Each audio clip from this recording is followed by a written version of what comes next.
काही चित्र बदलत आहेत, जी पूर्वी वेगळी होती आणि आता वेगळी होती. असे काही बदल जाणवत आहेत? नातेसंबंधातील काउन्सिलिंग, समुपदेशन, सेक्शुअल काउन्सिलिंग ही माझी पॅशन आहे. आताच्या कपल्समध्ये स्ट्रेसचा जर इन्फ्लुएन्स जास्त वाटतो का? कारण आता मी म्हणेन मल्टिप्लाय झाली आहे. बदलती जीवनशैली आपण जर बघितली सर, की लेट नाईट शिफ्ट्स असतील किंवा जंक फूड इंटेक असेल, इरेग्युलर इटिंग पॅटर्न्स असतील, त्याचाही परिणाम दिसून येतोय शरीरावर. म्हणजे त्या क्लासरूमच्या बाहेर आल्यावर माझा स्ट्रेस गायब व्हायचा ना, आता मला तोही स्ट्रेस आहे. अरे इथे ह्या जनरेशनचा मेन प्रॉब्लेम जो आहे मला दिसतो ना, तो म्हणजे पण मग जेव्हा अशा तरुण जोडप्यांच्या बाबतीमध्ये असं काहीतरी होतं, त्यावेळेस त्यांची मानसिकता बदलते. त्यावेळेस त्यांनी कसं डील करावं? की ॲज अ गायनेकोलॉजिस्ट जर का मला विचारलं ना की पहिली प्रेग्नन्सी पाडायची का, तर माझा आन्सर विल. सो आत्ताच्या या बदलत्या जीवनशैलीमुळे जगभरामध्ये sperm quality has gone down. That is because उशिरा गर्भधारणा झाल्यामुळे मुलांमध्ये काही जास्त तुम्हाला दिसतंय का, की वेगवेगळे आजार? कुटुंबाच्या दृष्टीने तुम्ही काही सल्ला देऊ शकाल का, किंवा पार्टनरच्या दृष्टीने, की त्यांनी कसा सपोर्ट करायला पाहिजे किंवा काय करायला पाहिजे?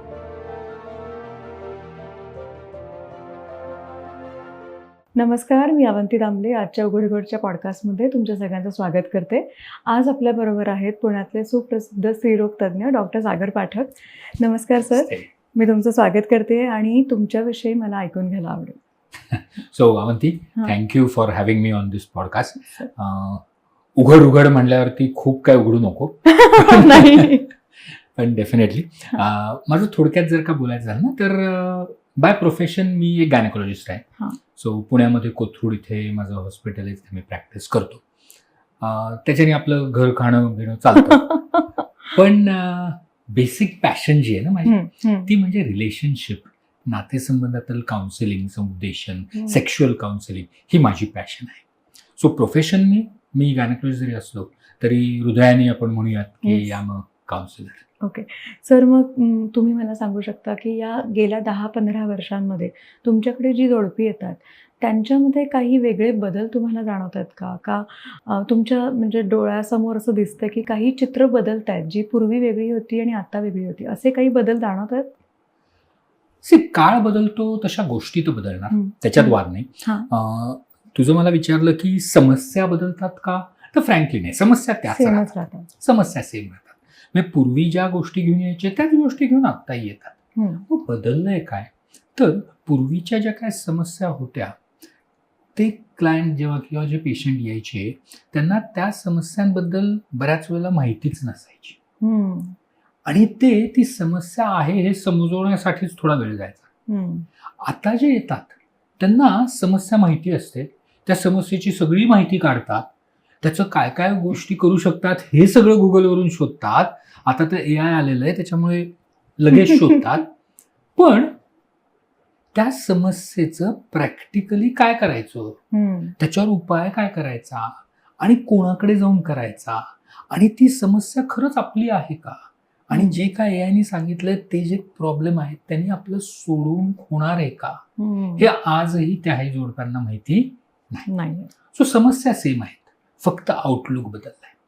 पण सर, मग पूर्वीपेक्षा ताण किंवा तणाव ह्याच्यामध्ये काही बदल जाणवतो का, की आत्ताच्या कपल्समध्ये स्ट्रेसचा जर इन्फ्लुएन्स जास्त वाटतो का? काय आहे, म्हणजे खरी परिस्थिती काय आहे? आपण एक 20 वर्षापूर्वी जर म्हणलं तर त्यावेळेला स्ट्रेस होता का? हो, होता. पण त्याची कारणं वेगळी होती, आणि ती कारणं आता मी म्हणेन मल्टिप्लाय झाली आहेत. आताच्या लाईफस्टाईलमुळे झालंय काय की प्रत्येकाला स्ट्रेस हा थोडाफार प्रमाणात येतोच. आता स्ट्रेस आहे का विचारलं ना कोणाला की नाही असं स्पष्ट शब्दात उत्तर येतं, नाही मला नाही स्ट्रेस. पण स्ट्रेस म्हणजे काय की तुम्ही सतत डोकं धरून बसणं आणि रडणं, ह्याला मी स्ट्रेस म्हणत नाही. स्ट्रेस हा तुमच्या रोजच्या जीवनाच्या व्यवहारातून होतो. म्हणजे मला आता 1 वाजता कुठेतरी पोचायचंय, त्या गोष्टीचा मला स्ट्रेस येतो. मला कोणतरी भेटायला येणार आहे, तो 5 मिनिटं उशिरा आला तर मला स्ट्रेस येतो. माझं मूल जर का घरी 10 मिनिटं उशिरा आलं तर मला स्ट्रेस येतो. मी काहीतरी जेवायला बनवलं त्याची चव कशी होणार आहे याचा मला स्ट्रेस येतो. हे छोटे छोटे स्ट्रेस पण जास्त वाढले. पूर्वी काय होतं, तेव्हा होते का हे स्ट्रेस? होते, पण ते स्ट्रेस मॅनेज करायला किंवा ते स्ट्रेस व्हेंट आउट करायला आपल्याकडे लोक होते. आताची जनरेशन काय झाली आहे, ती जनरेशन घराबाहेर पडली आहे, त्यांच्या घरामध्ये लोक नाही आहेत, जे कोण मित्रमैत्रिणी होते ते पण थोडे बाजूला झालेले आहेत. मग आता आपल्याला आलेला स्ट्रेस, मग तो मोठा स्ट्रेस असो की जॉबचा असेल, पैशाचा असेल, रिलोकेशनचा असेल, किंवा आता आपण जे छोट्या गोष्टीतले स्ट्रेस म्हणले, हे कोणाला सांगायचे, हे कुठे सांगायचे, हे जास्त वाढले. आणि त्याचं मग बाऊ होऊन मग तो स्ट्रेस मॅनेज कसा करायचा हेच कळत नाही. आणि त्याचं मग त्या मानसिक त्रासाचं हे जे आहे हे शारीरिक त्रासामध्ये रूपांतर होतं. ती गोष्ट माझ्या मते आजच्या जनरेशनमध्ये बदलली जास्त दिसते. बदलती जीवनशैली आपण जर बघितली सर, की लेट नाईट शिफ्ट्स असतील किंवा जंक फूड इंटेक असेल, इरेग्युलर इटिंग पॅटर्न्स असतील, त्याचाही परिणाम दिसून येतो आहे शरीरावर आणि स्पेशली आपण रिप्रोडक्टिव्ह सिस्टीमवर. तुम्हाला तो जाणवतो आहे की मागच्या काळापेक्षा आताच्या काळामध्ये तो जरा जास्त आहे? आत्ताच आपण नीटची परीक्षा घेतली, त्याचा जो काय फियास्को आहे तो अख्ख्या भारताने बघितलाय, राईट? इमॅजिन एक परीक्षा देताना तो विद्यार्थी इतका ताणात असतो. आता विद्यार्थी परीक्षा दिल्यावर पण स्ट्रेसमध्ये असणार. म्हणजे दिली आहे परीक्षा, झालंय, माझा पेपर चांगला वाईट वॉटेवर झालाय, तो संपल्यावर तो स्ट्रेस गायब व्हायचा. म्हणजे त्या क्लासरूमच्या बाहेर आल्यावर माझा स्ट्रेस गायब व्हायचा ना, आता मला तोही स्ट्रेस आहे, अरे परत द्यायचं. म्हणजे स्ट्रेस वाढलाय का? हो, वाढलाय. ओके, पण ऍट द सेम टाइम तो स्ट्रेस मॅनेज कसा करायचा हे आपल्याला समजत नाही. जसं आता तुम्ही म्हणालात लेट नाईट शिफ्ट्स आहेत किंवा इटिंग हॅबिट्स आहेत, या सगळ्यांनी आपल्या शरीरावर परिणाम होतो का? हो. आपल्या शरीरामध्ये खूप भांडणारे हॉर्मोन्स चालू होतात, काही कॉर्टिझॉल असतं, हे असतं, वगैरे वगैरे. हे खूप हॉर्मोन्स गडबड होतात. आणि या हॉर्मोन्सने होतं काय, तर एस्पेशली स्त्रियांमध्ये त्यांच्या मासिक पाळीमध्ये बदल व्हायला लागतो. ती मासिक पाळी रेग्युलरची इरेग्युलर व्हायला लागते, ब्लिडिंग वेडवाकडं व्हायला लागतं.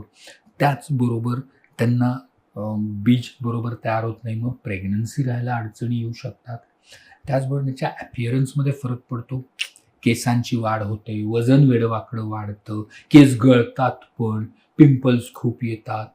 सो ह्या सगळ्या स्ट्रेस रिलेटेड गोष्टी व्हायला लागतात. पण इश्यू काय की ह्या गोष्टी एका दिवसात होत नाहीत. म्हणजे मला आज एका परीक्षेचा स्ट्रेस आला तर लगेच परिणाम दिसत नाही. तो स्ट्रेस जर का मी माझ्याबरोबर बाळगला, तो माझ्या खिशात ठेवूनच हिंडायला लागलो, तर मग मे बी 2 महिने, 6 महिने, वर्षभराने त्याचे परिणाम जाणवायला लागतात. आणि वर्षभराने जेव्हा मी डॉक्टरांकडे येतो तेव्हा मी काय म्हणतोय की नाही, मला काही ताणच नाहीये. पण तो गेले वर्षभर जो बाळगतोय तो ताण कुठे आहे? सो त्या गोष्टीचं आपल्याला जाणीव ठेवणं हे खूप महत्वाचं आहे. आणि ह्याच्यामध्ये जर का ती वयात येणारी मुलगी असेल किंवा टीनेजर असेल किंवा लग्न जस्ट जमणार आहे असे 20-25 मुलं मुली असतील, तर ऑब्व्हियसली त्यांच्या शरीरावर परिणाम व्हायला लागतात. So yes, late night shift is a norm now, म्हणजे ते टाळू नाही शकत. सो डोंट टाळू नका, पण ते मॅनेज कसं करायचं हे बघा. म्हणजे करतात काय, माझी रात्रीची शिफ्ट आहे, मी सकाळी 5 वाजता घरी येतो. मग 5 वाजता घरी आल्यावर मी काय करतो, तर मी मोबाईलवरती रील स्क्रोल करतो. Why can't I make a schedule like that? मी माझ्या रात्रीला दिवस समजून माझा दिवस रात्र म्हणून पाळू शकतो का नाही? ॲब्सोल्युटली. सो हे शेड्युलिंग जे आहे ना, ते शेड्युलिंग गडबड होतं. आणि बऱ्याचशा म्हणजे जेव्हा मी बऱ्याच कंपनीजमध्ये HR थ्रू जातो त्यांच्या एम्प्लॉईजशी बोलायला, त्यावेळेला मी त्यांना तेच म्हणतो, तुमची शिफ्ट बदलतीये, फेअर इनफ. ती बदललेल्या शिफ्टनुसार तुमचं दुसरं टाइम टेबल पण करायला पाहिजे. तिथं कंपनी नाही मदत करू शकत. बरोबर. कारण कंपनीमध्ये तुम्ही 8 तास, 10 तास, 12 तास असाल. उरलेल्या 12 तासाचं शेड्युलिंग कंपनी करत नाही, ते तुम्हाला करायचं आहे. आणि वेन यू डू दॅट, मग ती स्ट्रेस लेवल कमी येऊ शकते. पण आपण फक्त त्या 12 तासाचं शेड्यूल करतो किंवा दुसरं कोणतरी आपल्यासाठी करतो आणि मग आपण विसरून जातो. सो फेअर इनफ, आजच्या जगामध्ये late night shift, late night eating, चुकीचे खाण्या हे होणार आहे, पण ते मॅनेज करणं is what I think we should all learn. की बऱ्याच वेळा असं होतं की एखादं जोडपं तुमच्याकडे येतं आहे आणि लग्नाच्या आधी येतं आहे किंवा लग्न झाल्यानंतर येतं आहे, तर त्यांनी काही बेसिक टेस्ट करणं गरजेचं आहे. कारण का हल्ली खूप जसं तुम्ही मगाशी म्हटलं की पूर्वीची जी जनरेशन होती ती अवेअरच नव्हती ब्लड टेस्ट करण्याच्या बाबतीत. आता ॲटलिस्ट हा अवेअरनेस आहे की ब्लड टेस्ट करणं किंवा काही टेस्ट करणं. तर अशा काही पर्टिक्युलर टेस्ट तुम्हाला वाटतात का की त्या केल्या गेल्या पाहिजेत? एक छान एक्झाम्पल देतो मी. एक माझ्याकडे जोडपं आलं होतं लग्न झाल्यावरती, साधारणतः 1 महिना 1.5 महिन्यात आलं होतं. ती मुलगी आली आणि ती मला म्हणली, सर त्यांच्यामध्ये काहीतरी प्रॉब्लेम आहे, तुम्ही बघा. सो मी त्या मुलाला चेक केलं तर त्याला जन्मतः टेस्टीज नव्हत्या, जे अंडकोश असतात ते नव्हतं. ऑब्व्हियसली ते नसल्यावरती त्याला कधीही मूल होऊ शकत नाही. आता ही गोष्ट जर का त्या दोघांनी 2 महिने आधी लग्नाच्या जर का आधी आले असते तर आपल्याला आधी कळलं असतं आणि मग त्या मुलीला निर्णय घेता आला असता. भले तिने लग्न केलं असतं नसतं केलं, दॅट्स अ डिफरंट स्टोरी, पण लग्नानंतर हे सरप्राईज किती मोठं होतं. सो बऱ्याच वेळेला ना जेव्हा आपण लग्नाच्या अगोदर टेस्ट म्हणतो ना, त्याच्यामध्ये सगळ्यात महत्वाची टेस्ट माझ्या दृष्टीने इज फिजिकल एक्झामिनेशन. दोघांचीही शारीरिक तपासणी करणं is the first test which has to be. ते जर शारीरिक तपासणी केली तर आपल्याला बऱ्याचशा गोष्टी अगोदर कळतात. जसं आता म्हणलं असतं त्याला टेस्टिजच नव्हत्या, किंवा काही मुली असतात ज्यांना वजायना तयारच होत नाही. ह्या गोष्टी कधी कळतात? फिजिकली तपासल्यावर. कुठलीही ब्लड टेस्टने कळत नाही. ब्लड टेस्टमध्ये माझं नेहमी म्हणणं असतं की ब्लड टेस्टमध्ये जर का काही त्रास सापडला तर तो नीट करता येतो. की हिमोग्लोबिन बघितलं आपण, हिमोग्लोबिन नीट करता येतं, थायरॉइडचा इश्यू असेल थायरॉइड नीट करता येतं, काही हॉर्मोनल चेंजेस असतील ते नीट करता येतात, आपल्याला जर का शुगर असेल, डायबिटीस असेल, ब्लड प्रेशर असेल ते नीट करता येतं, काही हार्टचे इश्यूज असतील. म्हणजे ह्या सगळ्या टेस्ट फिजिकल शारीरिक तपासणी झाल्यानंतर जेव्हा आपण करतो त्यावेळेला आपल्याला मदत होते. म्हणजे टेस्ट करून आपल्याला निर्णय घेता येत नाही, तर त्या टेस्टवरती उपाय काय करता येतो ह्याच्यावरती निर्णय घ्या. बरेच जण घाबरतात, अरे त्या मुलीला अगोदरच डायबिटीस आहे, मग कसं लग्न करू. तर आज परिस्थिती अशी आहे की प्रत्येकाला आपल्या घरात एकतरी डायबिटीसचा व्यक्ती माहितीये, राईट. मग जर का असं झालं तर कोणाचंच लग्न नाही होऊ शकत. पण डायबिटीस हा करेक्टेबल आहे, हा मॅनेजेबल आहे. मग आपला निर्णय कशावर घेतला पाहिजे? डायबिटीसवर नाही, तर ती व्यक्ती स्वतःबद्दल किती अवेअरनेस ठेवतीये, ती तो डायबिटीस मॅनेज करतीये का, ती तेवढी मोटिवेटेड आहे का, ह्याच्यावर निर्णय घ्या. कारण जर का ती व्यक्ती आपला डायबिटीस ताब्यात ठेवायला तयार असेल, तेवढी मोटिवेटेड असेल, तर ती इतर गोष्टीत पण मोटिवेटेड असेल. That will help your relationship. बऱ्याच वेळा जर असं बघितलं जातं की आता ही जी नवीन येणारी कपल्स आहेत ते उशिराच लग्न होत आहेत किंवा उशिराच सेटल होतात, तर आई बाबा होण्यासाठी एक पर्टिक्युलर काही योग्य वय असं काही असेल का? हा प्रश्न इतक्या वेळेला उत्तर दिलं मी, पण त्याचं एक फनी उत्तर देतो आपण. कायद्याने विचारलं ना तर 18 वर्षाची मुलगी झाली की शी कॅन मॅरी and she can have a kid. पण 18 वर्षाच्या मुलाला नाही, त्याला बिचारायला 21 व्हायला का माहित नाही, पण व्हायला लागतं. आजच्या जगामध्ये 18 आणि 21व्या वर्षी जी लग्न होतात ती खूप कमी झाली, विशेषतः शहरी भागात तर अजूनही ग्रामीण भागामध्ये थोडंसं लवकर होत आहे. पण आता झालंय काय की प्रत्येकाचा फोकस हा लग्नापेक्षा आपल्या करिअरवर झालेला आहे. ते वाईट आहे का? फ्रँकली नाही, ॲब्सोल्युटली पाहिजे, ॲब्सोल्युटली पाहिजे. ही जनरेशनचं मला जे कौतुक वाटतं ना की मला नाही आठवत की मी कधी माझ्या करिअरचा विचार 18 आणि 19 किंवा बेबी 16 वर्षाला केला होता. नाही ना.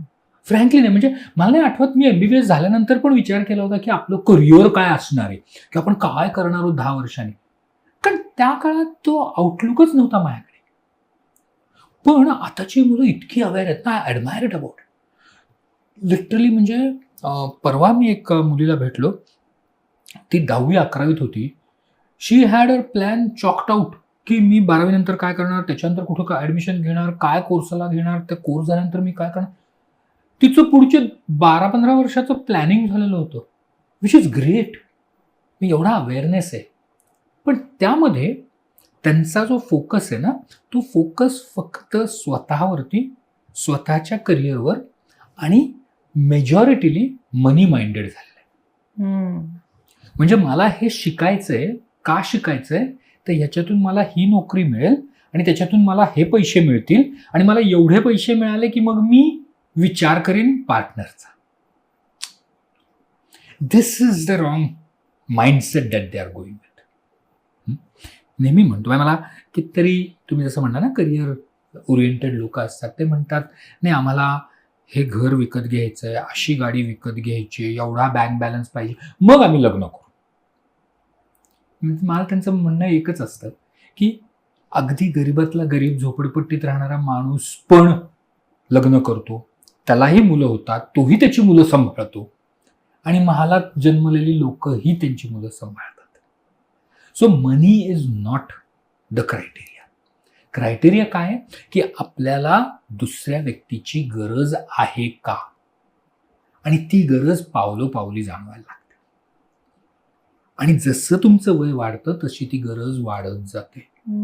ती गरज जेव्हा वाढते त्यावेळेला तुमचं करिअर ही प्रायोरिटी पाहिजेच, पण त्याचबरोबर रिलेशनशिप पण तुमची प्रायोरिटी पाहिजे. त्या दोन्हीवरती फोकस पाहिजे. आणि आय टेल यू, तुम्ही एखाद्या करिअरच्या गोल रीच केल्यानंतर जेव्हा रिलेशनशिप करता त्यावेळेला त्या रिलेशनशिपमधून तेवढा आनंद मिळत नाही, किंवा ते गोल रीच केल्याने तेवढा आनंद मिळत नाही. जेव्हा तुम्ही एखाद्या व्यक्तीबरोबर असता आणि मग तुम्ही तुमचं गोल रीच करता ना, तो जो आनंद आहे that is life long. So तुमचा फोकस डेफिनेटली दोन्हीवर पाहिजे. एक्झॅक्ट वय नाही, I would not commit to age. Yes, ज्या वेळेला तुम्हाला वाटेल की हे नात्यामध्ये आपण जर आलो तर माझं आयुष्याचं गोल जास्त चांगलं होणार आहे, माझं आयुष्य जास्त चांगलं होणार आहे, I am going to improve more as a person, त्यावेळेला yes you marry, have kids, go in a relationship.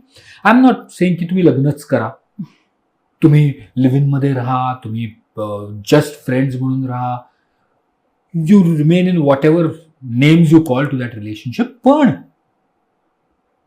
तुमच्या गोल्समध्ये रिलेशनशिप हे गोल पाहिजेच. So age is a number. आणि आता you can get pregnant even after 35. Obviously थोडेसे issues येतात, हे येतात, सगळं होतं, पण don't delay it too much. कारण त्याच्याने नॉट जस्ट मेडिकल इश्यूज येतील, पण तुमच्या स्वतःच्या पर्सनल डेव्हलपमेंटमध्ये पण प्रॉब्लेम येतो. सो स्वतःबद्दलचा जर विचार केला तर आपण उशिरा लग्न करून स्वतःचेच नुकसान करतो. So instead of that, marry at a right age wherein you have some goals which are achievable in near future. तुमचे काही प्रायोरिटीज होत आहेत आणि your relationship is also there. So everything will gel together. And that is what is life. Life is not achieving one goal. Life is achieving multiple goals at one time with someone. बऱ्याच वेळा असं होतं sir की म्हणजे हल्ली तरुण मुलांमध्ये बघितलं की त्यांना रिलेशनशिपमध्ये यायचं पण असतं लगेचच्या लगेच, की 19 वर्षाची, 20 वर्षाची, पण त्यांच्यासमोर त्या आयडियाज क्लिअर नसतात. तर अशा तरुण मुलांसाठी तुम्ही काही टिप्स सांगू शकाल, किंवा काहीतरी एक फूड फॉर थॉट म्हणतो तसं, असं काही सांगू शकाल का? See, I am for relationships. Yes, That is basic. कारण त्याच्याशिवाय ना you cannot grow as a person. मला जर का 2च मित्र असतील किंवा 2च मैत्रिणी असतील तर मला तेवढेच आयडियाज येणार ना. मला जर 100 असतील तर मला 100 आयडियाज येतील. So yes, you have to form relationships, पण प्रत्येक relationship should not become exclusive. गरज नाहीये की every relationship should last a lifetime, should not be involved physically, should not be compelling for you. म्हणजे असं नाही पाहिजे की समजा माझं उद्या तुमच्याशी मैत्री झाली तर मला ही भीती नाही वाटली पाहिजे की उद्या जर का मी अवंतीचं काही ऐकलं नाही तर हे रिलेशनशिप तुटेल. This is a insecure relation, this is not a relationship. ही भीती आहे. So I should be comfortable. मी जेवढा कुठल्याही नात्यामध्ये कम्फर्टेबल आहे ना तेवढं माझी ग्रोथ होते. So form relationships with everyone. मुलं असतील, आपल्या वयाचे असतील, लहान असतील, मी म्हणेन म्हातारे असतील, तुमच्यापेक्षा 50 वर्ष जास्त असतील. Form some relationship that will help you grow as a person. Amazing. खूप मस्त. This is what your goal should be. And every relationship is going to help you in your personal journey, in getting your goals and actually making you a better person. Don't be compelled की ह्या नात्यामध्ये मला हे करायलाच पाहिजे. म्हणजे तुम्ही जसं म्हणलात की 19-20 वर्षाची मुलं, इतकं पिअर प्रेशर असतं ना की बॉयफ्रेंड पाहिजे, गर्लफ्रेंड पाहिजे. अरे दिस हॅज कम इन स्कूल्स ना. आय रिमेंबर जसा बोलता मैं एक 7वीतला मुलगा होता. त्याचा जन्मही माझ्याकडे झाला होता. तो मला माहिती होता. सो तो काका म्हणून यायचा. सो तो एक दिवस शाळेतून आला आणि त्याच्या खांद्यावर अशी बॅग बिग होती, शाळेचा युनिफॉर्म होता वगैरे. आणि मला आला आणि म्हणला, काका मी तुम्हाला एक विचारू का? म्हणलं विचार बाबा, काय विचारायचं?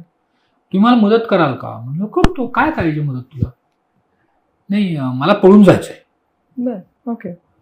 म्हणलं बर बाबा, तुला पळून का जायचंय? नाही मला एक मुलगी आवडते, त्या मुलीबरोबर मला पळून जायचंय कारण माझे आई वडील मला मारतील मी जर. लहान 10-12 वर्षाचा मुलगा. बर त्या मुलीला पळायचंय का तुझ्याबरोबर? नाही अजून विचारलं नाही तिला मी. लहान मुलं ते, त्याला तो इम्पल्स आहे. सो ऑब्व्हियसली त्याला त्या मुलीबद्दल अट्रॅक्शन आहे. त्याच्या बाकीच्या मित्रांना पण कोणतरी मुलगी आवडते, कोणाला मुलगा आवडतो. सो ती चर्चा होतीये, कोणतरी मोठी मुलं भेटलेली असतात. So that's a good thing, it's attraction. पण ते त्याला कळत नाही. त्याला काय कळतंय? नाही वो अट्रॅक्शन नाही, तो प्यार हो गया. सो तो डिफरन्स जो आहे ना की लव्ह म्हणजे काय आणि फ्रेंडशिप म्हणजे काय आणि तिथे काय आपण बाउंड्रीज ठेवल्या पाहिजेत, त्याच्याने आपल्याला काय फायदा होणार आहे हा विचारच नसतो. So dealing with this boy, त्याला मी अगदी साधा प्रश्न विचारला. म्हणलं तुला किती मुली माहिती आहेत रे? 7वीतला मुलगा. तो म्हणला आमची शाळा तर ऑल बॉयज स्कूल आहे, त्यामुळे मुली शाळेत तर नाही आहेत. म्हणलं बरं, मग कॉलनीमध्ये 4-1 मुली आहेत पण आमच्या त्यांची बोलत नाही. 10-12 वर्षाचा थिंक ऑफ की मुलींमध्ये नाही ना, आमचा मुलांचा ग्रुप आहे. ठीक आहे, मग ही मुलगी कुठे भेटली? नाही मी ट्युशनला जातो ना तिथे. सो ही कुड ऍक्च्युअली त्याला मोजता येत होतं की मला 8 मुली माहिती आहेत. आता त्या 8 मुलीमधले मे बी ह्या मुलींनी एक छान स्माइल दिला त्याला किंवा काहीतरी त्याला नोट्स दिल्या, प्यार हो गया.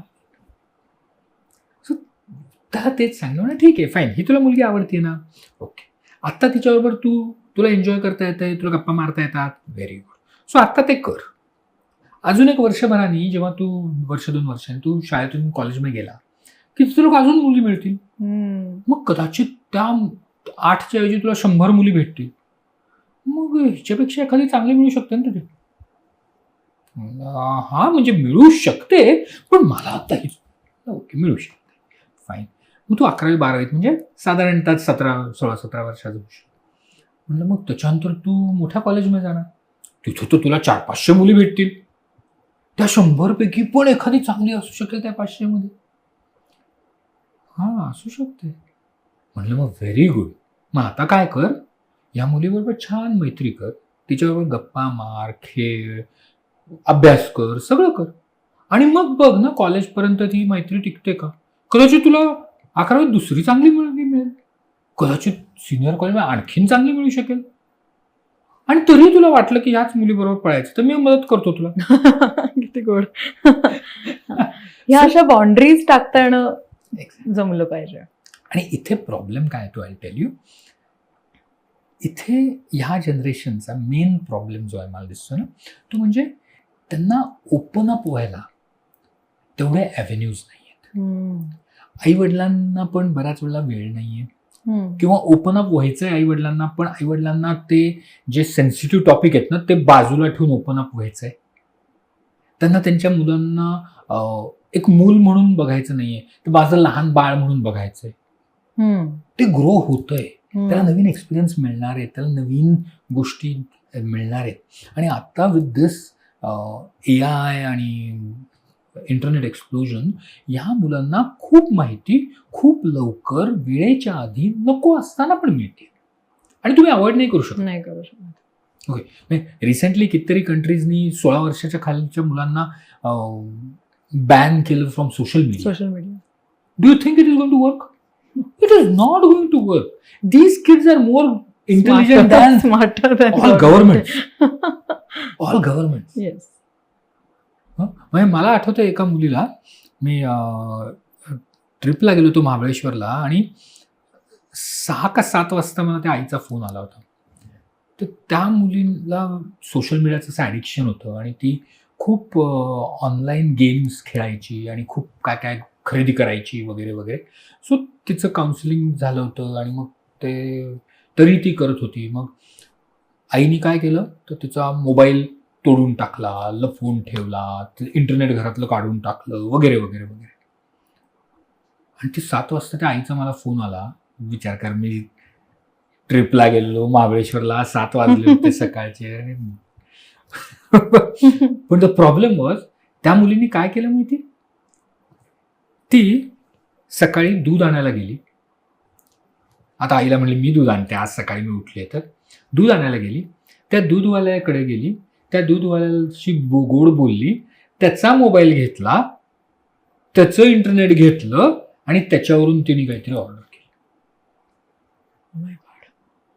No, these kids are intelligent. त्यांना बॅन करून नाहीये, पण जेव्हा त्यांना तुम्ही रिअलाइज करून देता की जी ॲक्शन आहे त्याचे काय परिणाम आहेत, हे जोवर त्यांना कळत नाही ना, तोवर त्यांना समजणार नाही की आपण काय करायचं.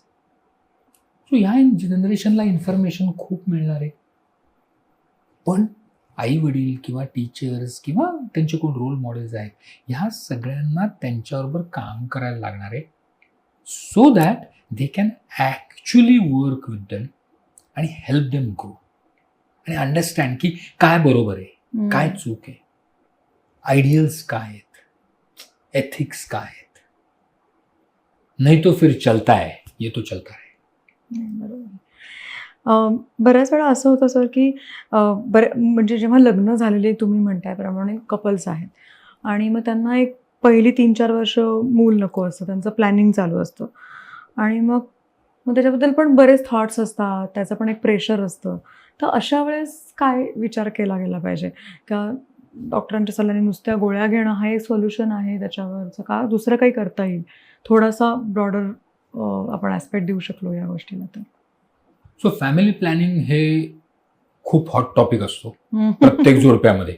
ओके, आम्हाला 2 वर्षांनी मूल पाहिजे, आम्हाला 4 वर्षांनी पाहिजे, आणि आम्हाला एन्जॉय करायची life. Absolutely fair, that is not wrong. पण मी त्यांना काय सांगतो ना, की थोडंसं आपण उलटा विचार करूयात. ओके, सो फॉर एक्झाम्पल, जर का मी आज विचार केला की मला प्रेग्नंट व्हायचं, तर मी आज प्रेग्नंट होऊ शकतो का? ॲब्सोल्युटली नाही. ऑन अन ॲव्हरेज आपल्याला 6 ते 9 महिने लागतात प्रेग्नंट व्हायला, on an average, give take 3-4 महिने. मग प्रेग्नंट झाल्यावरती लगेच बाळ मिळतं का? नाही, ऑब्व्हियसली नाही. म्हणजे 9 महिने तर ते बाळ यायला लागतात, आणि आपली डिलिव्हरी झाली आहे समजायला अजून 3-4 महिने लागतात. ॲग्री. सो आज मी ठरवलं ना की मला प्रेग्नंट राहायचंय, तर मला ते बाळ जे आहे ते 1.5 ते 2 वर्षांनी मिळणार आहे. ओके, सो डोंट डिसाइड की मला बाळ कधी पाहिजे, डिसाइड की मला ते बाळ माझ्या घरात कधी पाहिजे. सो हा असा उलटा जेव्हा आपण विचार करतो ना, त्यावेळेला तुमचं फॅमिली प्लॅनिंग तुमचं तुम्हाला कळतं. एक मराठी सिनेमा होता मुंबई पुणे मुंबई पार्ट 2. त्याच्यामध्ये असं दाखवलं की त्याची काहीतरी गणितं फिक्स असतात, त्याला घर काहीतरी असं पाहिजे असतं, मग त्याचे फायनान्शियली त्याला ॲसेट असे करायचे असतात आणि मग त्याला बाळाचा विचार करायचा असतो. पण तसं काही घडत नाही, जरा वेगळ्या पद्धतीने गोष्टी घडतात आणि मग गोष्टी बदलतात. पण मग जेव्हा अशा तरुण जोडप्यांच्या बाबतीमध्ये असं काहीतरी होतं, त्यावेळेस त्यांची मानसिकता बदलते. त्यावेळेस त्यांनी कसं डील करावं, की त्यांनी ठरवलेली गणितं वेगळी आहेत, पण हे उलटं कॅल्क्युलेशन कसं जमेल? काय पद्धतीने बघितलं गेलं पाहिजे? Answer one question. मूल वाढवायला पैसे लागतात का? Obviously right. पण त्या पैशापेक्षा जास्त काय लागतं माहिती? आईवडिलांचा वेळ लागतो. पैसे कॅन बी मॅनेज्ड, वेळ कॅनॉट बी मॅनेज्ड. सो माझं नेहमी म्हणणं असतं की तुम्ही जर का करिअरमध्ये प्रोग्रेस केली, तुम्ही हायर पोझिशनला पोचलात, तर जेवढ्या हायर पोझिशनला तुम्ही पोचता तेवढं taking a break is more difficult. At the same time तुम्ही डिलिव्हरी झाल्यानंतर परत त्या पोझिशनला जॉईन होणं is still more difficult. Especially आजच्या जगामध्ये जिथे टेक्नॉलॉजी इतकी फास्ट बदलतीये. तुम्ही 6-8 महिने जर का घरी असलात तर joining back to that position you may join, पण त्याच्याबरोबर तुम्हाला ॲडजस्ट होणं खूप अवघड होऊन जातं. सो त्यामुळे तुमचे गोल्स आर गुड, पण मूल पाहिजे हे फक्त फायनान्सेसवर ठेवू नका. Finances is one part of it. तुम्हाला किती वेळ देता येईल त्या मुलाला, त्या मुलाची वाढ तुम्ही कशी करणार आहे, त्या मुलाला सांभाळणार कसं आहे. मग कितीतरी सासूनांची भांडणं घेऊन माझ्याकडे येतात, तर मी त्या सुनेला एकच सांगतो, ताई मूल झालं ना की हीच भांडणारी सासू आपल्याला पाहिजे. सो प्लीज आत्ता भांडू. का? कारण आपण कितीही पैसे देऊन लोक आणली घरी, तरी देखील घरची स्वतःची ब्लड रिलेशनची नाती ही कधीही बदलत नाही. सो त्यामुळे मूल होण्यासाठी आपल्याला विचार करताना मनी इज वन पार्ट. दुसरा महत्वाचा भाग आहे आपण वेळ देतो शकतोय का, आपल्याला सपोर्ट सिस्टीम काय आहे. त्या मुलाला पैसे नकोयत, तुम्हाला पैसे पाहिजेत मूल वाढवायला. त्या मुलाला आईवडील पाहिजेत. सो सरप्राईजेस होतात. I have seen surprise. म्हणजे अगदी लग्न झालंय आणि लग्नानंतर पाळीच नाही आली आणि प्रेग्नंट राहिले, अशी लोक बघितली. सो ते थोडंसं ओव्हरवेल्मिंग होतं. म्हणजे आत्ता तर लग्न झालंय, आत्ता तर ऍडजस्ट करतो आणि आता प्रेग्नन्सी, किती अवघड आहे. पण थिंक ऑफ इट की आपल्याला सपोर्ट करता येणार आहे का, आपल्याला किती मदत मिळणार आहे, मग आपले फायनान्सेस आपण स्ट्रेच करू शकतोय का, काही ॲडिशनल करू शकतोय का, आपल्या पार्टनरची आपल्याला मदत किती मिळणार आहे. आपल्या शरीराचा विचार करा, आपल्याला काही आजार आहेत का, आपल्याला प्रेग्नंट राहायला अडचणी येणार आहेत का, आपलं जॉब लाईफ किंवा आपलं वर्क लाईफ, आपलं एज्युकेशन हे तेवढं बेअर करू शकणार आहे का, तो ब्रेक किती आहे, ह्या सगळ्याचा विचार करा. आजकाल जेव्हा नको असतं तेव्हा प्रेग्नन्सी राहिली की सगळ्यात पहिली गोष्ट असते की ते पाडून टाकलं आणि काय गोळी घेतली पाडून टाकली. It's not that simple. As a gynaecologist जर का मला विचारलं ना की पहिली प्रेग्नन्सी पाडायची का, तर माय आन्सर विल बी नो. का? कारण कितीही काळजी घेतली तरीही there is a minuscule percentage chance की पुढच्या वेळेला प्रेग्नन्सी राहायला प्रॉब्लेम येऊ शकतो, पण आहे तो. सो ती रिस्क घ्यायची का, हा विचार प्रत्येकाने करायला पाहिजे. नाही तर I have seen so many couples की जे पाडतात आणि मग नंतर मूल नाही राहिलं की त्याच्याबद्दल वाईट वाटायला, which is unfair, which is really unfair. Sir तुम्ही आत्ता असं म्हणताय तर आता वाढत्या वयामुळे मिसकॅरेज व्हायचा धोका पण जास्त वाढला आहे असं वाटतं. फक्त वाढलेलं वय हे एकच कारण आहे मिसकॅरेज होण्याच्या मागचं, जी थोडीशी वयाने मोठी कपल्स आहेत, का दुसरी काही कारणं असू शकतात त्याच्यामध्ये? मिसकॅरेज होण्याची कारणं खूप आहेत. हां, ऑब्व्हियसली खूप आहेत. जर का आपण वय हा एक फॅक्टर धरला तर येस, जसं वय जास्त होतं एस्पेशली 35 वर्षानंतर, तर मिसकॅरेज होण्याचं, अबॉर्शन होण्याची शक्यता ही नक्कीच बळावते. त्याचबरोबर जसं वय वाढतं तसं तुम्हाला इतर आजार पण होऊ शकतात. ब्लड प्रेशर आहे, हार्ट डिझीज आहे, डायबेटीस आहे, ऑटोइम्युन काही डिझिजेस आहे. तर हे होण्याचं प्रमाण पण वाढतं. सो त्याच्यानेही मिसकॅरेजची रिस्क वाढते. मिसकॅरेज नाही झालं तर बाळामध्ये काही ॲबनॉर्मॅलिटीज येण्याची शक्यता वाढते. काही कंजेनायटल जन्मतः काही दोष येण्याची पॉसिबिलिटी वाढते. त्याचबरोबर मेंटल ॲबनॉर्मॅलिटीज वाढू शकतात. सो ॲप्रोप्रिएट एजला ॲप्रोप्रिएट निर्णय करणं इज प्रत्येकाची जबाबदारी. ओके, तुम्ही योग्य वेळेमध्येच ते निर्णय घ्यायला पाहिजेत. उगाचच डिले करण्याने आपल्याला फायदा तर काही होणार नाही. So yes, you should marry at a right time, you should get pregnant at a right time, you should deliver at a right. Sir, आपण आता जेव्हा हे बोलतोय, हे स्त्रीच्या बाबतीत बोलतोय, तर मला पुरुषांच्या बाबतीमध्ये स्पेशली विचारायचं होतं की वाढत्या वयामुळे किंवा ह्या सगळ्या बदललेल्या जीवनशैलीमुळे स्पर्म काउंटवर किंवा स्पर्म क्वालिटीवर पण फरक पडतो का?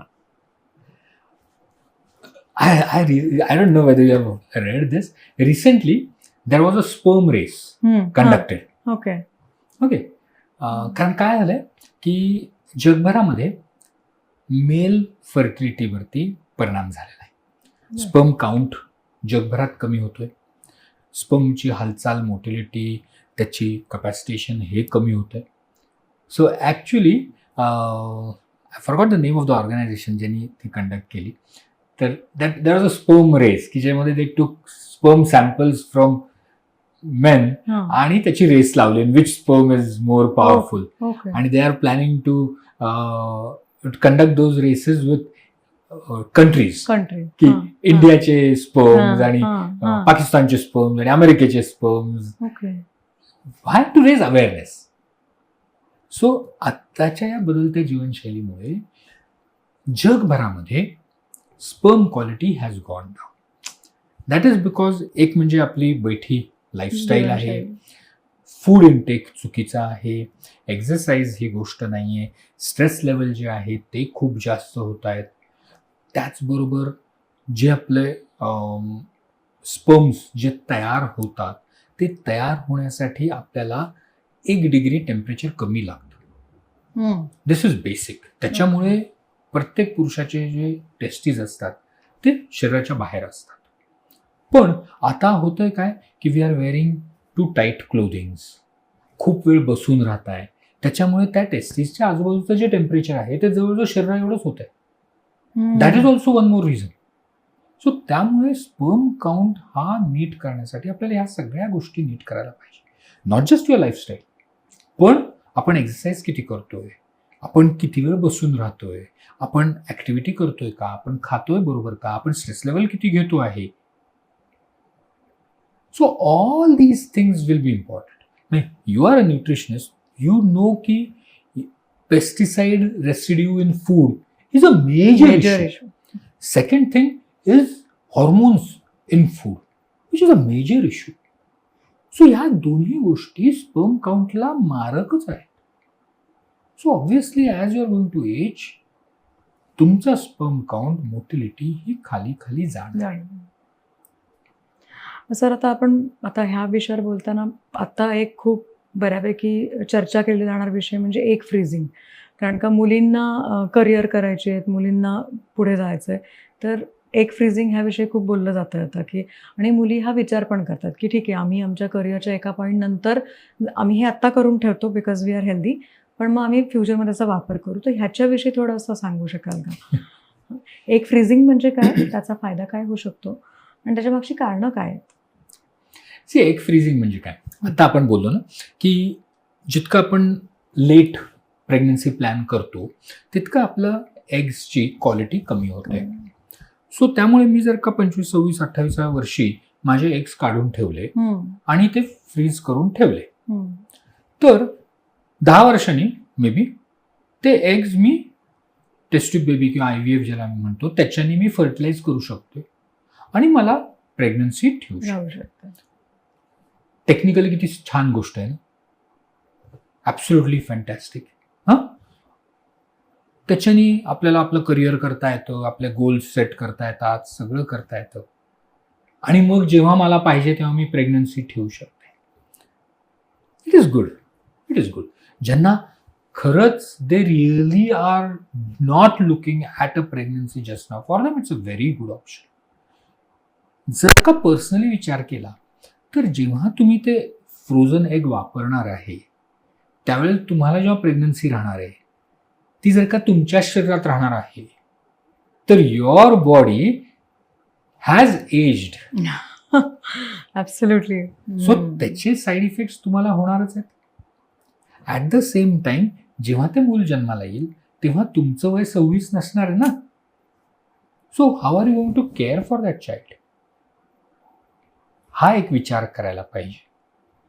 सो त्यामुळे एग फ्रीजिंग हा ऑप्शन, मला आत्ता मूल नकोय ह्याच्यापेक्षा मला जर का काही त्रास असेल, म्हणजे उदाहरणार्थ मला काही कॅन्सर आहे किंवा मला इतर काही ऑटोइम्युन डिझिजेस आहेत की ज्याच्यामध्ये मला आत्ता प्रेग्नन्सी ठेवता येऊच शकत नाही किंवा ऑपरेशननी माझ्या ओव्हरीज काढून टाकायच्यात, मग त्यावेळेला मला प्रेग्नन्सीच नाही राहू शकत.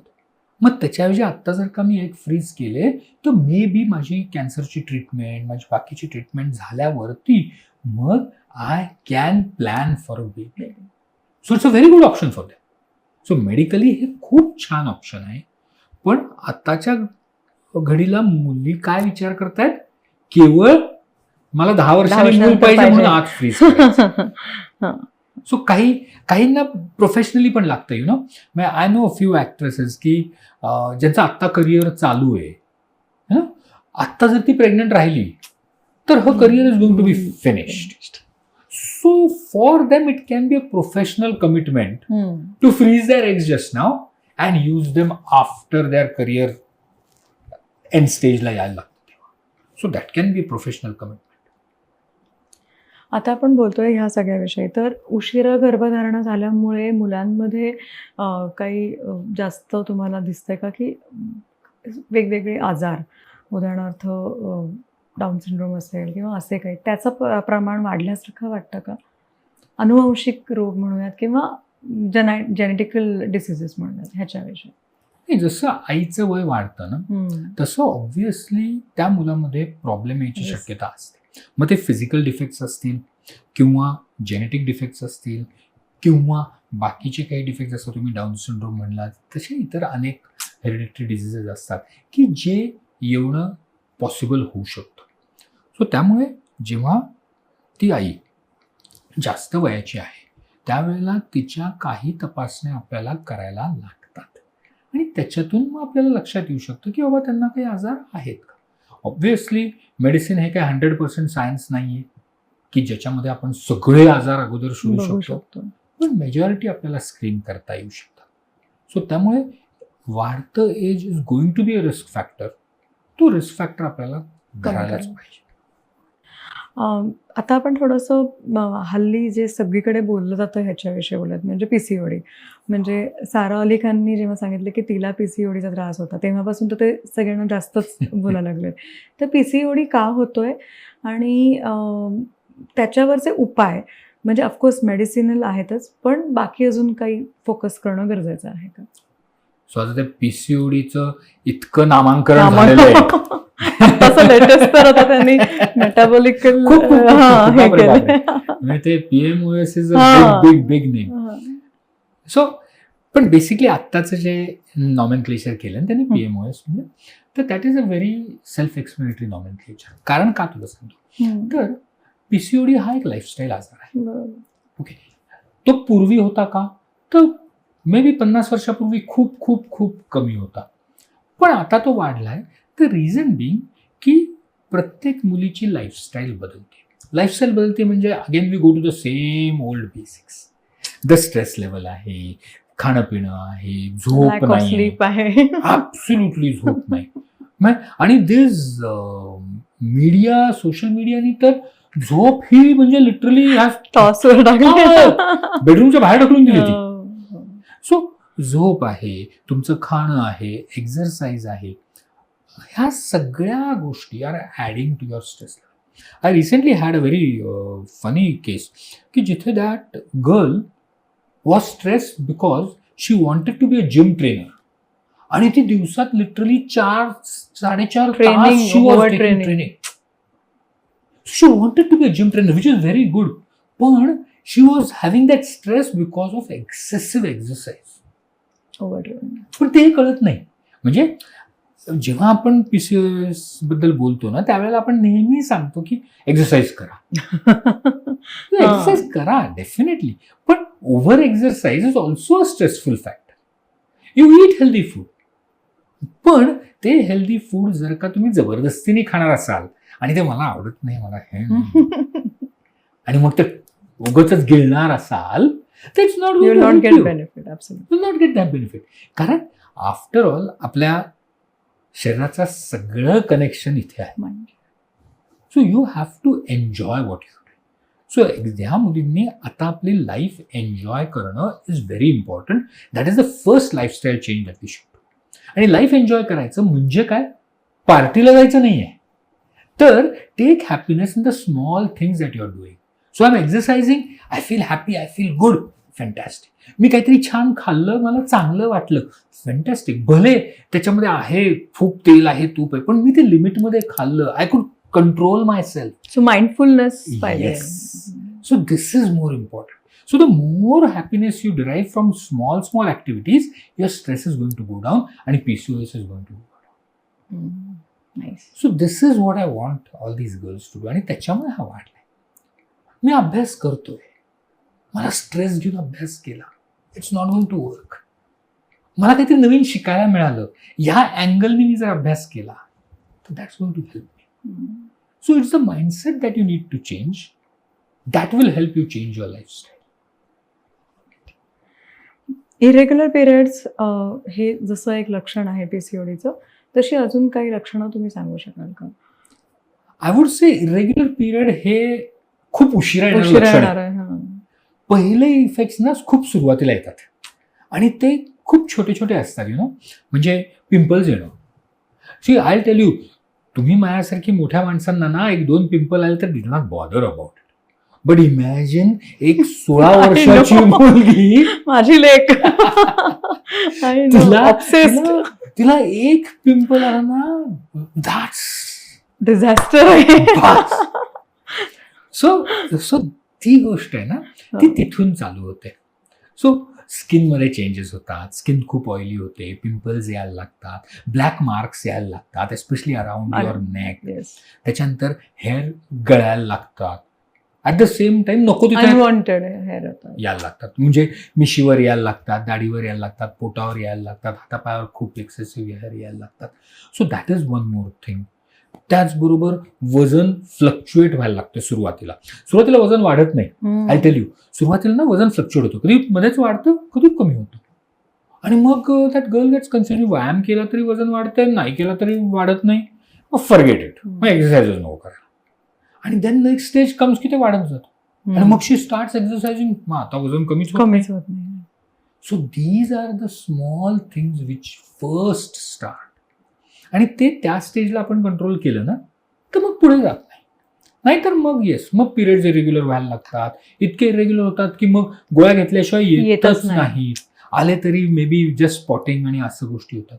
सो PCOSची ट्रीटमेंट ही मल्टीप्रॉंग्ड आहे. बऱ्याच लोक ही ट्रीटमेंट टाळतात. का टाळतात? द रिझन इज की त्यांना नेहमी वाटतं की गोळ्या घेतल्या की आपल्याला सवय लागेल आणि त्याचे आपल्या शरीरावर प्रचंड दुष्परिणाम होते. बट PCODची जी ट्रीटमेंट आहे ना, मेडिकल मॅनेजमेंट ही थोडीशी आहे, डेफिनेटली आहे, लाईफस्टाईल, पण त्याच्यापेक्षा जास्त आपलं मॉडिफाय आपल्याला ह्या गोष्टी करायला, आणि त्या केल्या की मेडिकल मॅनेजमेंट आपल्याला कमी करतात. बऱ्याच वेळा असं होतं की म्हणजे मूल होत नाहीये, हा जो एक विषय असतो, त्याचा सगळ्यात जास्त त्रास हा स्त्रीला होतो. तर त्यामध्ये IUI किंवा IVF या ट्रीटमेंट सजेस्ट केल्या जातात. हल्ली खूप त्याचे ॲडव्हर्टाईज पण दिसतात आपल्याला, नॉर्मल सोशल मीडियावर आहेत, TV वर आहेत. तर नक्की या ट्रीटमेंट काय असतात आणि त्याच्यामध्ये नक्की काय आपण बघायला पाहिजे, ह्याच्याबद्दल थोडं सांगू शकाल का? इन्फर्टिलिटी हा मेडिकल आजार नाही असं मी मानतो. Very wrong my statement, but I really believe की इन्फर्टिलिटी हा मेडिकल आजारच नाही, हा सोशल आजार आहे. कारण जो ट्रॉमा त्या जोडप्याला, विशेषतः त्या स्त्रीला ना, दिवस जात नाहीत हा ट्रॉमा सोशली जो बेअर करायला लागतो ना, that is much more than the medical trauma. आणि दॅट्स व्हेरी रॉंग. ती खूप मोठा सोशल प्रॉब्लेम आहे. बट येस, इन्फर्टिलिटी ट्रीट होऊ शकते का? हो, होऊ शकते. You start with all the things. जसं आपण आता लाईफस्टाईलबद्दल बोललो, त्या सगळ्या चेंजेस करायला पाहिजेत. आजकाल स्ट्रेस लेवलमुळे मेजॉरिटी लोक आता संबंध ठेवणं किंवा सेक्शुअल ऍक्टिव्हिटी करणं हेच टाळतात. आज काय मला ऑफिसमध्ये खूप काम होतं म्हणून नको, उद्या काय मला ऑफिसमध्ये खूप काम आहे म्हणून नको, आज काय सॅटरडे म्हणून नको, आज मंडे म्हणून नको. सो ऍक्च्युली इंटिमसी जी आहे तीच कमी होते. That is one major issue for not having a. तो ती सेक्शुअल इंटिमसी ही प्रत्येक जोडप्याने जपलीच पाहिजे. Don't treat sexual activity as a exercise. Sexual activity ही इज अ डिस्ट्रेसिंग थिंग. की खूप जण म्हणतात आम्हाला स्ट्रेस आला म्हणून आम्ही ठेवत नाही. That is the basic reason why you should keep. कारण जेव्हा तुम्ही तुमच्या पार्टनरवर इंटिमेट होता तेव्हा जो स्ट्रेस लेवल कमी होतो त्याच्यासारखं दुसरं कशानेही स्ट्रेस लेवल कमी होऊ शकत. सो त्यामुळे तो एक मेजर इश्यू आज मॅरेजमध्ये दिसायला लागलाय. आता I tell you one thing, जेव्हा आपण नॅचरली एकमेकांबरोबर कॉन्टॅक्ट ठेवतो, ह्या सगळ्या मॉडिफिकेशन्स करतो, थोडीशी गोळ्या औषधांची हेल्प घेतो, तेव्हा 85% of couples can get pregnant. He basic गोष्ट आहे. Let's get it of the bottom line. 85% लोकांना ट्रीटमेंट फार मेजर लागत नाही. येस, उरलेले जे 10-15% लोक आहेत त्यांना येस आपल्याला पुढच्या ट्रीटमेंट्स लागतात. मग त्याच्यामध्ये IUI ही एक तुम्ही ट्रीटमेंट म्हणली. IUI म्हणजे काय? इंट्रायुट्राइन इन्सेमिनेशन. त्याच्यामध्ये बऱ्याच वेळेला कोणाला फायदा होतो की ज्यांचं स्पर्म काउंटमध्ये काही इश्यूज आहेत, स्पर्मची मोटिलिटी कमी आहे, त्याचं काउंट कमी आहे, त्यांना फायदा होऊ शकतो. सेकंडली, जर का पिशवीच्या तोंडाचा काही इश्यू असेल, म्हणजे सर्व्हायकल काही इश्यूज असतील, त्या लोकांना काही मदत होऊ शकते. त्याच्यानंतर जर का तुम्ही सेक्शुअल कॉन्टॅक्टच ठेवत नसाल तर अशा जोडप्यांना थोडासा फायदा होऊ शकतो. सो ह्या 2-4 गोष्टींमध्ये या जोडप्यांना फायदा होऊ शकतो. आणि त्याच्या पुढची जी ट्रीटमेंट राहते ती IVF किंवा टेस्ट ट्यूब बेबी ज्याला आपण बेसिक लँग्वेजमध्ये म्हणतो, तर ती आहे. IVFचे खूप वेगवेगळे प्रकार आहेत. डेफिनेटली ते सगळे प्रकार आता डिस्कस करण्यात पॉईंट नाही, पण वेगवेगळे मेथड्स आहेत. सो त्या गोष्टी या ॲडव्हान्स्ड गोष्टी आहेत. जर का हे सगळं फेल झालं तर the last thing that remains is okay. But that doesn't mean की IVF is the one all and treatment all of everything. त्याचा पैशाचा भाग सोडून द्या. मी नेहमी म्हणतो पेशंटला पैशापेक्षा त्याला इफेक्ट काय येतो ह्याची कौतुक असतं. पैसे मॅनेज होऊ शकतात. पण येस, IVF मध्ये आपल्या बॉडीवरती होणारे परिणाम, ते लॉंग टर्म परिणाम, सायकल्स लागण्याचे परिणाम, त्या हॉर्मोनल चेंजेसचे दुष्परिणाम, ते सगळं बेअर करायची, सहन करायची तुमची, तुमच्या पार्टनरची तयारी पाहिजे. शारीरिक, मानसिक दोन्ही. आणि शेवटी आर्थिक. शेवटी आर्थिक. So all these things are important. So ह्या ट्रीटमेंट ऑप्शन्स आहेत आपल्याकडे. ते कोणाला कधी वापरायचे हे तुम्ही तुमच्या डॉक्टरांशी स्पष्टपणे बोलून चर्चा करून मग ठरवा. पण all said and done, your lifestyle modifications have to be there even if you go for test tube. Yes, त्याला ऑप्शन नाही. सो बऱ्याच वेळा असं होतं की वंध्यत्वाच्या या उपचारांच्या दरम्यान शेवटी प्रेशर बाईवर जास्त येतं की होत नाहीये. तर अशा वेळेस कुटुंबाच्या दृष्टीने तुम्ही काय सल्ला देऊ शकाल का, किंवा पार्टनरच्या दृष्टीने की त्यांनी कसा सपोर्ट करायला पाहिजे किंवा काय करायला पाहिजे? ऑब्व्हियसली जरी पुरुषामध्ये काही इश्यूज असतील तरी पुरुषाला फार फार तर काही गोळ्या औषधं, एखाद दुसरं छोटंसं ऑपरेशन करायला लागू शकतं. त्याच्या व्यतिरिक्त काही मेजर ट्रीटमेंट काही पुरुषाला नसते. पण ज्या बाईला दिवस जात नाहीत तिला बऱ्याचशा गोष्टी करायला लागू शकतात. ऑब्व्हियसली जेव्हा मेडिकली एवढ्या गोष्टी करायला लागतात, तेव्हा ती बाई ही किती फ्रस्ट्रेट होत असेल, you can imagine. At the same time तिच्या शरीरातले हॉर्मोन्स आपण सगळे उलथापालथ करून टाकतोय, वेडेवाकडे गोष्टी करतोय. त्यामध्ये सगळ्यात पहिलं अफेक्ट होतं ते म्हणजे तिचा मूड. तिची मानसिकताच पहिली बदलते. ती चिडचिडी होऊ शकते, तिला छोट्या छोट्या गोष्टींमधून राग येऊ शकतो, छोट्या छोट्या गोष्टींवरतून ती वेगळीच विचार React करायला करू लागते, रिॲक्शन्स वेगळे होतात. सो ह्या सगळ्या गोष्टी, हे मूड स्विंग्स मॅनेज करणं हे तिच्या हातात पण नसतं. आणि तिथे पार्टनरची गरज आहे. आणि पार्टनर बरोबरच जी आपली बाकीची एक्सटेंडेड फॅमिली आहे ना, मग आई वडील असतील, सासू सासरे असतील, ह्या सगळ्यांची गरज लागते. सो जसं आपण म्हणतो ना की एक मूल वाढवायला यू नीड विलेज, तसं जेव्हा आपण ह्या ॲडव्हान्स टेस्ट ट्यूब बेबी किंवा इन्फर्टिलिटीच्या ट्रीटमेंट्स करतोय, त्यावेळेला you actually need a village to support you. So don't go it for it alone. एकट्याने जाऊ नका. हे खूप अवघड जर्नी आहे. कारण ही जर्नी अशी नाही ना, सर्दी खोकल्यावर की 2 दिवस मी 5 दिवस औषध दिल्या, तुम्ही 2 दिवस घेतलं बरं झालं. दिस इज अ लॉंग थिंग. कधी कधी 6 महिने, 8 महिने, वर्ष, 2 वर्ष, 5 वर्ष लागू शकतात. सो त्याच्यामध्ये एकमेकांना साथ देणं तर महत्त्वाचं आहेच आहे. तुमच्या एक्सटेंडेड फॅमिलीची मदत करणं घेणं गरजेचं आहे. आणि बी ओपन अबाउट इट. लपून छपून गोष्टी करू नका. लपून छपून गोष्टी केल्याने तुमचा स्ट्रेस अधिक वाढतो. So be open. हा काही गुन्हा नाही केलेला तुम्ही. तुम्हाला मूल झालं नाही म्हणजे तुम्ही काही मुद्दामून केलेलं नाहीये.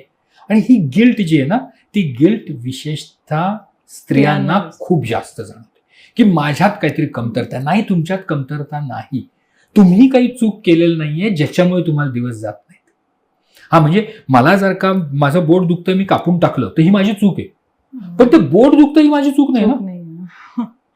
बरोबर. ते बोट दारात अडकलं, चुकून अडकलं ना, मी मुद्दामून काही त्या बोटाला दार नाही आदळलं. सो मी चूक नाही केलेली. ती गिल्ट घेऊ नका.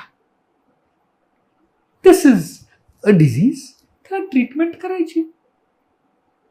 आणि ती गोष्ट केली की मग आपली मानसिकता आपल्याला नीट करता येईल. And that will help a lot. कारण जेव्हा आपण आपला माइंडसेट बदलतो, that actually releases good hormones. तुमचं बीज चांगलं तयार होतं, त्याची क्वालिटी चांगली होते, जे इम्प्लांटेशन असतं ते चांगलं होऊ शकतं, लाइनिंग चांगलं होऊ शकतं. All things are good. Sir, तुमच्याशी बोलताना हे जाणवलं की स्त्रीरोग तज्ज्ञ म्हणून तर तुम्ही उत्तम आहात, पण काउन्सिलर म्हणून खूप छान तुमचा फोर्टे आहे तो. तर मला असं वाटतं की प्रत्येक पेशंटला जेव्हा हा कोपरा मिळेल की जिथे व्हेंट आउट होता येतं आहे आणि एक्सप्लेनेशन्स मिळत आहेत, जे काही डाऊट्स आहेत त्याच्याविषयी बोललं जातं आहे, तर मला असं वाटतं की त्याचा इम्पॅक्ट ट्रीटमेंटच्या सक्सेस रेटला वाढवायला मदत करत असेल. Absolutely. I'll tell you a very funny thing which I talk with many of my patients. की इन्फर्टिलिटी ट्रीटमेंट चालू आहे, झाले वर्ष झालंय, 1.5 वर्ष झालंय, अजून जात नाही. त्यांना म्हणतात सर आता अजून नाही जात, आता काय करायचं. Obviously they will be frustrated, right. मग त्यांना कोणतरी सांगतं ह्या मंदिरात जा आणि तिथे पूजा कर, मग ह्या मशिदीत जा, चादर चढाव, ते चर्चमध्ये जा, कॅन्डल लाव. तर आम्ही जाऊ का? म्हणजे व्हेरी गुड. ह्या मंदिरात गेल्यावर दिवस जातील. का जातील विचार कर बरं. कारण जेव्हा आपण देवळात जातो, मशिदीत जातोय, तेव्हा आपल्या डोक्यातला जो स्ट्रेस आहे ना, तो तिथं त्या देवावरती टाकतोय. होतं काय, तो स्ट्रेस आपण कमी करतोय. सो मंदिरात जाऊन नाही दिवस गेले, पण आपला स्ट्रेस तिथं टाकल्यामुळे दिवस गेले. So definitely that's not bad. ज्या कुठल्या गोष्टीने तुमचा स्ट्रेस कमी होणार आहे, मग देवळात जाऊन कमी होणार असेल, देवळात जाऊन तुम्ही मेडिटेशन करून कमी होणार असेल, मेडिटेशन करून, तुम्ही एक्सरसाइज करून, तुम्ही तुमचं फॅमिलीचे रिलेशनशिप चांगले ठेवून, तुमच्या डॉक्टरांशी बोलून, फॅन्टॅस्टिक, डू इट. फक्त एकच आहे, उगाचच त्याच्यासाठी पैसे खर्च करू नका. सर, आता शेवटचा प्रश्न विचारते. तरुण जोडप्यांना तुम्ही आता काय सांगाल की जे करिअर आणि फॅमिलीच्या मध्ये एक बॅलन्स पाहिजे, त्यांना वर्क लाईफ बॅलन्स पाहिजे, तर एखादा सल्ला देऊ शकाल का, किंवा काही छोट्या टिप्स सांगू शकाल का? The first thing is priority. Priority is very important. आणि कुठल्या गोष्टीला कधी प्रायोरिटी द्यायची, कधी महत्त्व द्यायचं, हे शिकणं महत्त्वाचं आहे. आणि for that you need experience. आणि एक्सपिरियन्स तुमच्याकडे नाही आहे, एक्सपिरियन्स दुसऱ्याकडे आहे. So talk with your parents, talk with your teachers, talk with your friends. आपण ना जेव्हा फ्रेंड्स मिळतो ना, एस्पेशली ह्या generation, they talk about everything under the sun except relationship in a proper way. Relationship बद्दल काय बोलतात, माझं हिच्याबरोबर लफडे, तिचं त्याच्याबरोबर लफडे. ठीक आहे, रिलेशनशिप आहे, पण त्याचं फ्युचर काय ह्याच्याबद्दल बोलत नाहीत. So talk, understand people's priorities. तुम्हीच बरोबर आहे हे गृहीत धरू नका. तुमच्या प्रायोरिटीज प्रत्येक वेळेला बदलतात. And the last thing which I would like to tell is goal setting. Set your goals. की मी स्वतःला 6 महिन्यांनी कुठे बघतोय. This is maybe a short term goal. Make some medium term goals की 2 वर्षांनी मी कुठे असणार आहे. मेक लॉंग टर्म गोल्स, 5 वर्षांनी मी कुठे असणार आहे. आणि try to achieve it in that fashion. म्हणजे जर का आय टेल यू, प्रत्येक या यंग जनरेशनच्या मुलामुलींना पार्टनर पाहिजे. They want a partner, they want to get married, they want to have a relationship. पण त्यांना कळत नाहीये की ते कधी पाहिजे, आणि त्यामुळे ते एक्सपेरिमेंट करत राहतात. मग हा पार्टनर आवडला, थोडे दिवस, हा ठीक आहे, जाऊ दे, आता नको, आता वेगळं घेऊ, मग हे मला आवडलं नाही, मग आता हे घेऊ. So they are searching for ideal things which should stop. There is no ideal person in this world. तुम्ही स्वतःच आयडियल नाही आहात, तर how do you expect someone to be ideal. So don't search for ideals, you have to make your own ideal. So you have to keep on working. And your goals should include your career, your education, your family, your friends, and your relationship. So make goals for each and go on that. म्हणजे 19 वर्षाच्या मुलीनी मला लग्न 20व्या वर्षी करायचंय, हा तिचा गोल असू शकतो. किंवा 19 वर्षाच्या मुलीनी मला 30 वर्षाला लग्न करायचंय, हाही गोल असू शकतो. बट अॅनलाइज की कुठला गोल मला सूट होतोय. Am I willing to wait for 12 years to get married? What am I going to do? की माझ्यातले जे हॉर्मोन्स आहेत ते मी कसे हँडल करणार आहे. मला जे लॉंगिंग वाटतंय, मला जे दुसऱ्याबरोबर जवळ जायची इच्छा होती, मला जे कोणतरी बॉयफ्रेंड पाहिजे वाटतं, मला कोणाला तरी मिठी मारावंसं वाटतंय, मला कोणावर तरी प्रेम करावंसं वाटतंय, हे मी 12 वर्ष थांबू शकणार आहे का? हे ते येणार आहे.